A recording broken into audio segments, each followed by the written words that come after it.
Hey guys, I wanted to kind of give an introduction to the way. Hey guys, Ken here. You probably were expecting me to have something for you to kind of give you a heads up of what to expect for the rest of the semester. We're kind of in a weird situation, as you might all know, but I'm going to work through it the best I can. I don't have all the answers for you right now, but I do have enough information that I think, for the most part, will get you started for next week. Now, this is not going to be an in-depth video.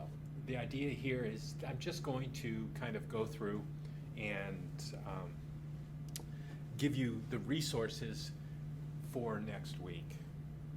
Okay? All right, so some of the things that you know already, and there's some things that I know already, and I'm pretty sure that it's all the same.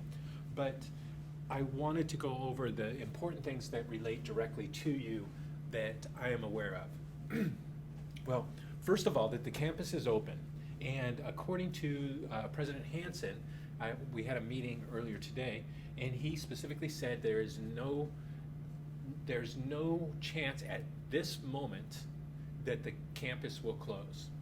So just so that you're aware of that, all the facilities are open. Everything from the dining hall to the library to the Mac Lab are open. The Mac Lab is running at normal hours, which means that if you are concerned about maybe coming in and working on the computers during hours where there might be more people here, you don't really have to worry about that. You can come late at night or you can come very early in the morning. It's up to you if you want to come in. There is no restriction to coming to campus and working, and that's big too, because from my perspective, I was worried that they were going to say that I had to stay home, and I'm not staying home. I'm on campus every morning working. You can do that as well. There is also no requirement to come to campus.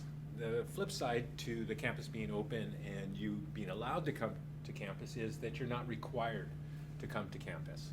So don't feel that there's a responsibility that anybody is expecting you to show up. There is no requirement. And the other thing that I want to make sure that everybody's aware of, and it doesn't really affect you at all, but I'm making these videos for all my classes. I might as well tell you, the school is working with Adobe to get licenses for all my students. They contacted me on Monday, and I sent in a list of names of all my students. And the idea is that you would get a subscription to the Adobe Suite until June, roughly June. Now, having said that, if you already have a subscription, that may not be relevant to you, but who knows? I just thought I would let you be aware of that. Okay, so for your design studio, you guys are in kind of a unique situation where technically, in order to get the class done, you don't have to meet. Not face to face, you have to meet in other means. And I'm going to discuss some things that you might do to fulfill the requirements of the class. Okay, so for the rest of the semester, basically this is the way things are going to unfold. All projects that have been accepted still need to be completed.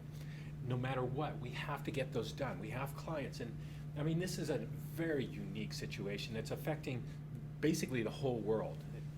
Every country's probably handling it different, but this is a situation that we all are unprepared for, just like any other situations you might run into, that you have to just adjust and push through. Okay, so the projects that we accepted, even though we had no clue that this was going to happen, need to be completed.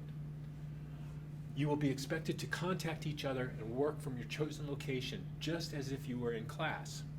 Now, that can be FaceTime. That can be Skype. You want a video conference, you can. You're not required to. You can do telephone. You can email your work to everybody, and everybody can sit around on the phone and discuss each other's work. That will be up to you. You may conference call, trade emails, meet in person, or any other method that you choose. Now, the meet in person, for me, I don't know. I'm not reacting to the coronavirus like everyone else. I seem to think I mean, it's just kind of a safety measure of what's happening. But for me, I think if you don't have any concerns, meet in person. You can do it quicker. You can get a better feel for it. You don't have to be standing right next to the person. You know, the class only has 5 students in it. You guys could kind of situate it. One person could come up on the screen. You could be all around the lab. But again, there's no requirement for you to do that. Progress reports are still due each Friday by 5 p.m. Okay, so that's important. I need to know that you're working on the projects. By the end of the week, I'm going to send emails to all of your clients to let them know what's going on and what to expect.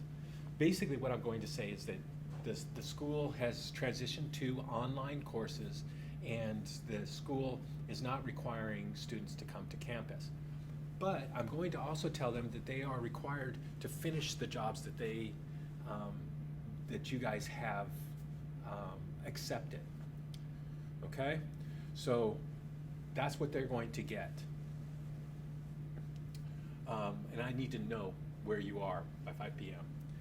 I will meet with each one of you probably via email, unless you want to come by. One student has already come by the office. And if you don't have any problems about stopping by, feel free to do so. I should mention that my plans on being in my office or on campus are roughly from 8 in the morning, roughly from 8 in the morning till 2 in the afternoon. Now the 2 in the afternoon is subjective. It could be 4 o'clock or 5 o'clock, but I'm almost guaranteeing that I will be here till at least 2 o'clock. All right, so just so that everybody knows. All right, well, that's it that I have for you. Like I said, your class is going to be much easier to work with than some of the other classes, and so this is the first video I'm making. It's a little rough, but we'll see how it goes. All right, email me, keep me updated, and I'll be in contact with all of you in one way or another. All right, thanks, guys.